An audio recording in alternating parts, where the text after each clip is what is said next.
Thank you, Honorable Speaker. I have a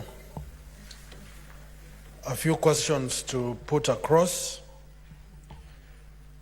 One, could the Cabinet Secretary provide a status update on the payment of terminal dues to all former employees of the Pan-African Paper Mills Company Limited in Webuye, who were in employment at the time the company was placed under receivership in March 2009. Can I proceed with the other questions, Honorable Speaker, or one at a time?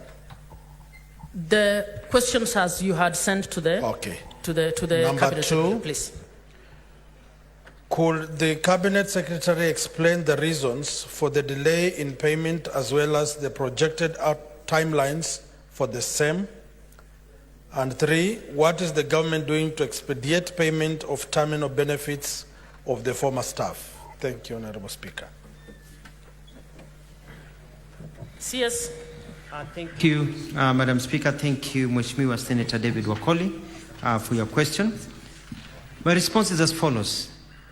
The termination of employment contracts of employees on account of redundancy of this Pan Paper company happened on 6th of April 2009, during the time the company was under receivership.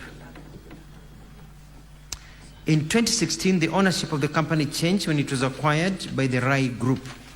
Upon reopening of the company, many of the employees who served under the previous management were hired by the new management to work in various capacities, and which included the locals, and where for both outsource and co-establishment got to a total of 479 employees.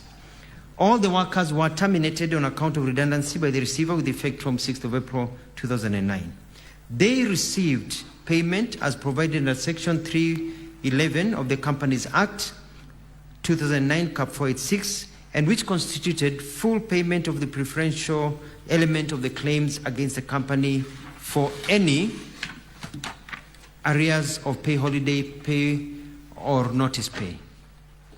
For more information, there's an exeter that we have attached, dated 6th of April 2009, paragraph 2 and 3. The State Department of Industry in 2021, using documents from the receiver manager, which is PricewaterhouseCoopers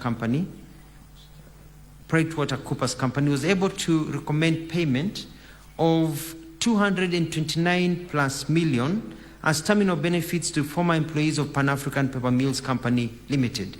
And that is also annexure 2. And also you can see there's attached a letter from the Ministry in charge of Trade. And so that's the first question. On the second question, whether the delay on payments, why have they been there, and the reason is as follows. The State Department for Industry, which was directed to pay, made a request for funds to the National Treasury in May 2021 and October 2023.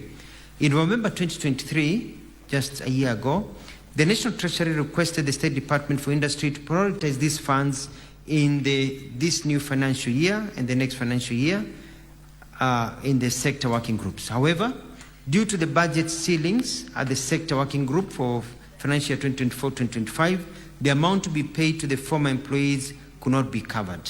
That is also covered in Annex 3 of the documents provided to us to give to you. And that is where there's been a delay. So we're expecting that they'll be covered in the future, and maybe the Ministry of Trade can clarify further. The question number 3 was, what is the government doing to expedite payment of terminal benefits to the former staff?